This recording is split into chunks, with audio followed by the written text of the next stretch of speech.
Ang daming langaw. Hindi yan, ayos lang yan.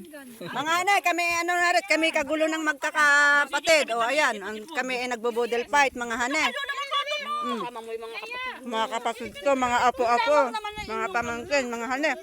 Dala din na yung ano, yung kamatos na may ano. Ubusan na kayo dalas-dalas. O ayan, ba't kayo pandalas, kayo may paluwas? Sabi tayo naman hindi pa paalis, eh, anong bibilis? Ayan, mga hane, o kasarap ng aming kain. O mga ano laang, mga sakasakate. Oh, ayan, kita yung mga subo ni ano. Ni CJ, makikita ang boyfriend mo CJ, laki ng subo mo, liitan mo lang. Ang dali.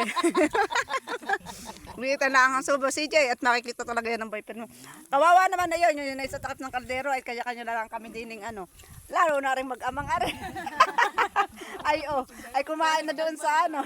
Sa kasarola nakain yung mag-ama ay ay masarap pagkaga na rin mga hane ano, minsan lang naman are. Masarap. Sige, kuha yung kaldero, kalbo yun, may kanin. Kuhay ang kaldero! Hindi pa tao bang kaldero mga hane? Ubos muna, ubos at sayang ang kanin. Aba. Matataba ay naiipit ng walang magandang upo. Ay, ari mga pamangkin ko mga hane, hindi maintindihan kung paano po pisto. Ay, ang lalaki kasi, ay kasi 6 may pasaid na, may nakaluhor.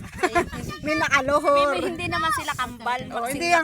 Hindi yan kambal. Ay, aring inay siksing-siksi. Ay, tingnan nyo naman mga hane, ang nanay ay siksing-siksi. Yung mga anak ay gadabong hala, dambuhala. Tingnan mo naman. Luhor na mga hane at talaga naman